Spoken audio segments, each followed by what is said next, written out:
जय जय भोलेनाथ, हर हर महादेव, जय श्री राम।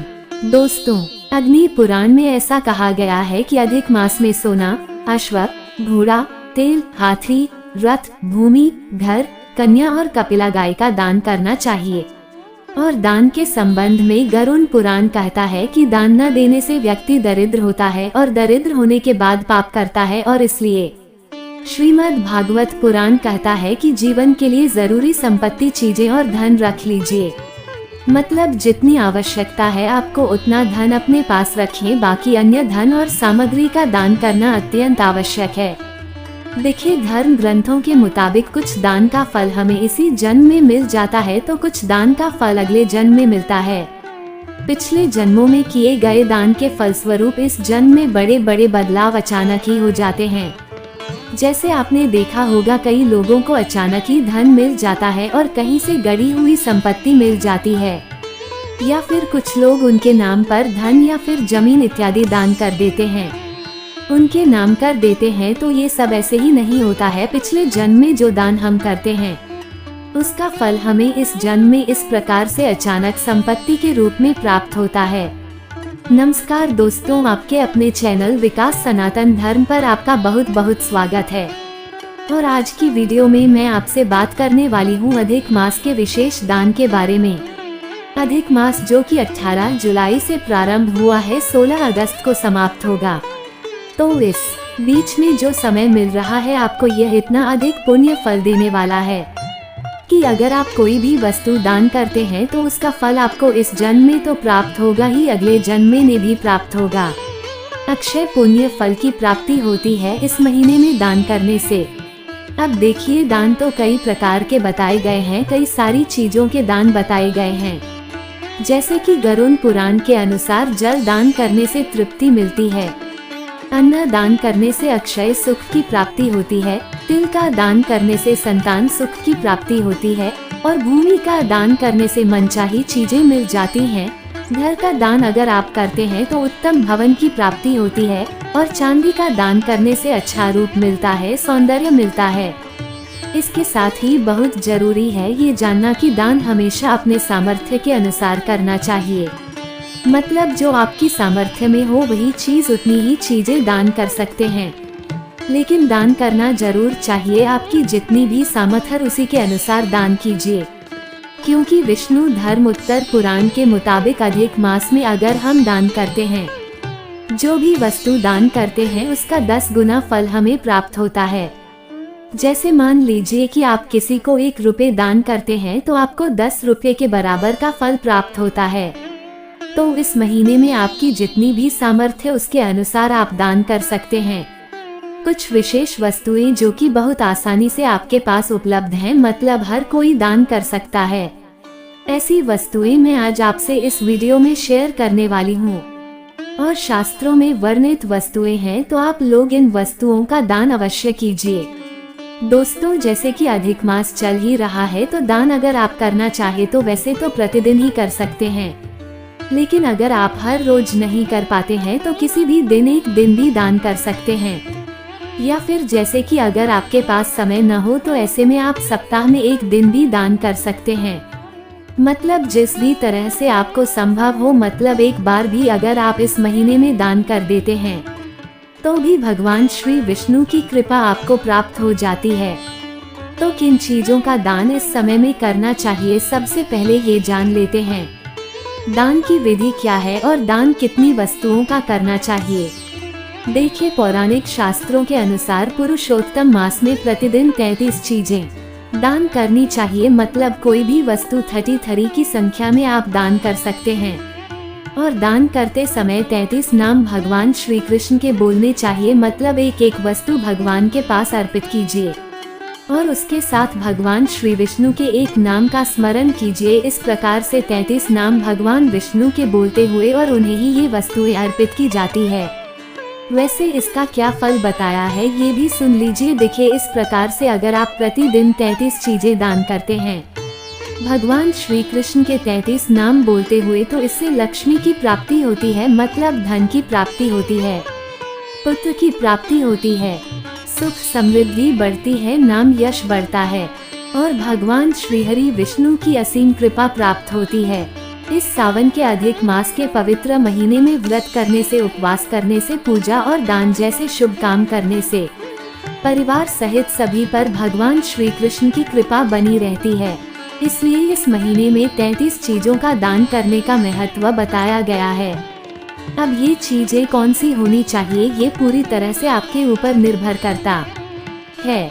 जैसे आप चाहें तो 33 की संख्या में पैसों का दान कर सकते हैं, जैसे कि 33 रुपए, या फिर आप चाहे तो कुछ वस्त्रों का दान कर सकते हैं, 33 वस्त्र दान कर सकते हैं, या फिर 33 की संख्या में मिठाई का दान कर सकते हैं। और आप चाहे तो अलग अलग वस्तुएं जैसे कि कुछ फल, कुछ सब्जियां, कुछ मिठाई, कुछ पैसे, ये सभी चीजें एक साथ करके 33 पूरा कर लीजिए। फिर इस प्रकार से भी दान कर सकते हैं। और हाँ, जरूरी नहीं है कि प्रतिदिन आप 33 वस्तुओं का दान करेंगे। ये तो धार्मिक पुस्तकों में इस प्रकार से लिखा हुआ कि अगर आपकी सामर्थ्य हो तो आप प्रतिदिन 33 वस्तुएं दान करें। लेकिन अगर आपकी सामर्थ्य नहीं है तो ऐसे में आप चाहे तो किसी भी दिन 33 वस्तुएं एकत्र कर ले और सभी चीजों को ले जाकर किसी ब्राह्मण को, किसी धर्म स्थान में या किसी जरूरतमंद को भी दान कर सकते हैं। तो ये दान करने के नियम बताए मैंने आपको। अब बताती हूँ कि शास्त्रों के अनुसार किन वस्तुओं का दान करने से बहुत अधिक पुण्य फल प्राप्त होता है।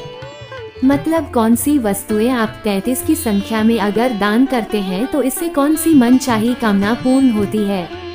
तो देखिए, शास्त्रों के अनुसार 3 ऐसी वस्तुएं हैं जिनका दान आपको 33 की संख्या में पुरुषोत्तम मास में जरूर करना चाहिए। पहली वस्तु है तांबूल अर्थात पान का दान। पान का दान मतलब मीठे पान का दान आपको करना है। पुरुषोत्तम मास में आप किसी ब्राह्मण को दान कर सकते हैं, लेकिन सबसे पहले भगवान विष्णु को अर्पित कीजिए। तो आप 33 की संख्या में पान ले लीजिए, मीठा पान बनवा लीजिए। पान की दुकान पर भी आप जाएंगे तो मीठा पान अगर आप बोलते हैं पूजा के लिए तो वह बनाकर दे देते हैं। नहीं तो आप घर में भी मीठा पान बना सकते हैं और बनाकर भगवान श्री विष्णु को अर्पित कर सकते हैं। लेकिन पहले विधि विधान से भगवान विष्णु की पूजा की जाती है, उन्हें भोग अर्पित किया जाता है, आरती की जाती है। फिर आप पान का पत्ता अर्पित करते हैं। ऐसा नहीं कि सीधे जाकर पान का पत्ता अर्पित कर देंगे, ऐसा मत कीजिएगा। पहले पूजा कर लीजिए विधि विधान से, फिर आप पान भगवान को अर्पित कीजिए।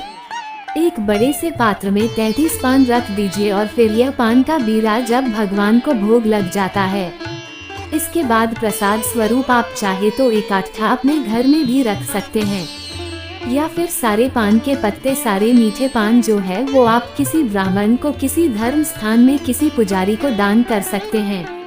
और हाँ, पान का जो दान बताया गया है वो किसी ब्राह्मण को ही देना है, ये भी ध्यान रखें। ब्राह्मण को अगर ये दान दिया जाता है तभी भगवान की प्रसन्नता से इससे ऐश्वर्य और सुख की प्राप्ति होती है।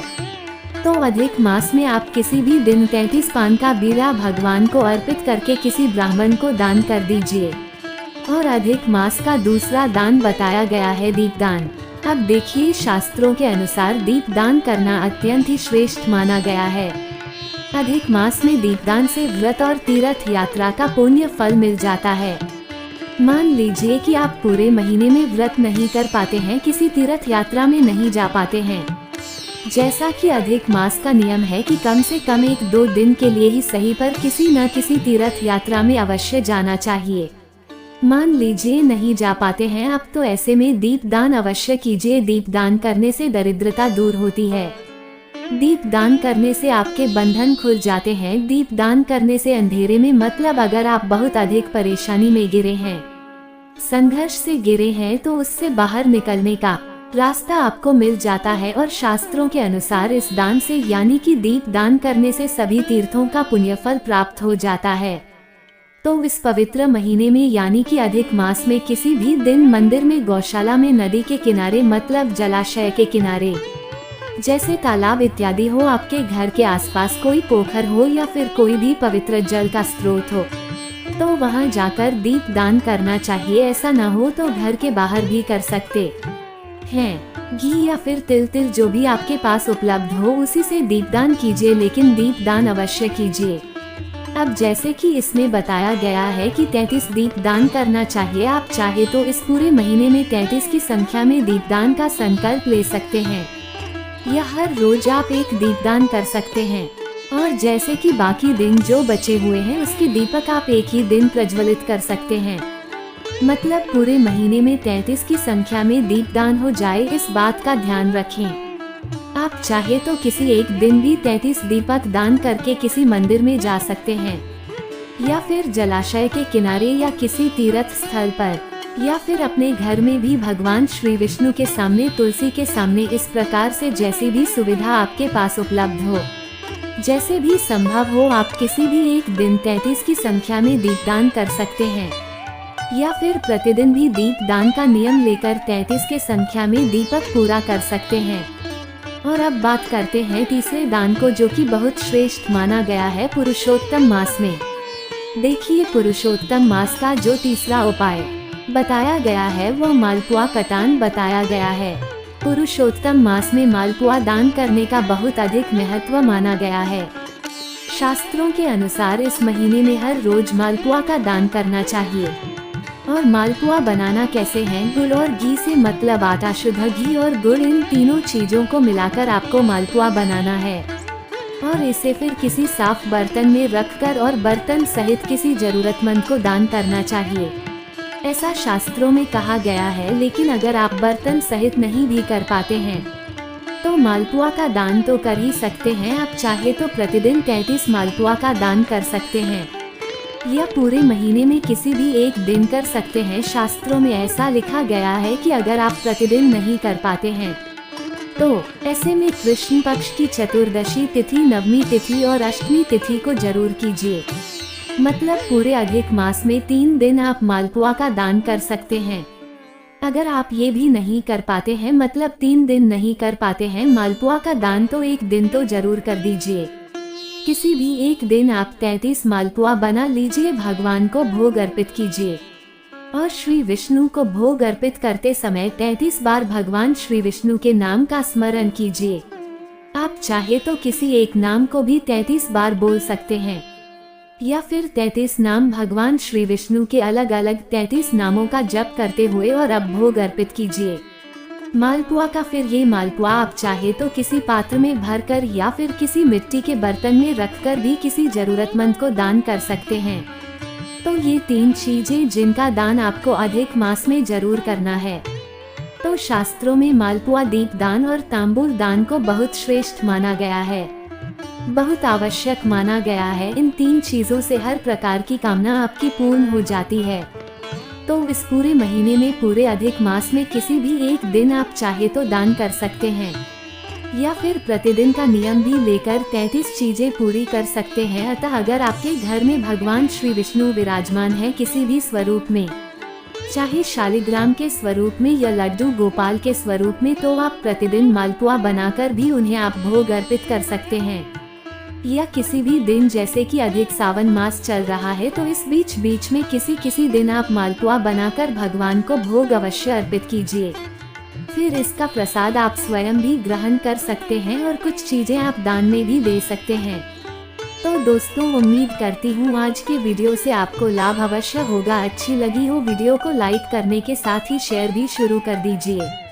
और देखिए, शेयर करने से आपका ही भला होगा है। मान लीजिए आप किसी को शेयर करते हैं ये वीडियो और कोई इस वीडियो को देखकर उपाय करता है, उसके जीवन में कोई परिवर्तन आता है, तो उसको जो सुख मिलता है, उसको जो खुशी मिलती है, उसका दशांश पुण्यफल आपको भी प्राप्त होता है। तो दवाओं में बड़ी ताकत होती है और दुआएं तभी प्राप्त होती है जब हम परोपकार करते हैं। तो परोपकार कीजिए, वीडियो को शेयर कीजिए, दान कीजिए, धर्म कीजिए, पुण्य कर्म कीजिए। अधिक मास का समय है, जितना हो सके इस समय में अच्छे काम कीजिए और किसी के भी बारे में गलत शब्द मत बोलिए, क्रोध मत कीजिए, अपशब्द मत कीजिए और घर में मांस, मदिरा, लहसुन, प्याज का सेवन संभव हो तो बिल्कुल मत कीजिए। इस पूरे महीने इस नियम का पालन करके देखें और अपने जीवन में, अपने मन में और अपने परिवार में जो सुख और शांति है उसका अनुभव कीजिए। तो दोस्तों, कैसी लगी वीडियो कमेंट जरूर बताएं। जय भोलेनाथ, हर हर महादेव। धन्यवाद दोस्तों।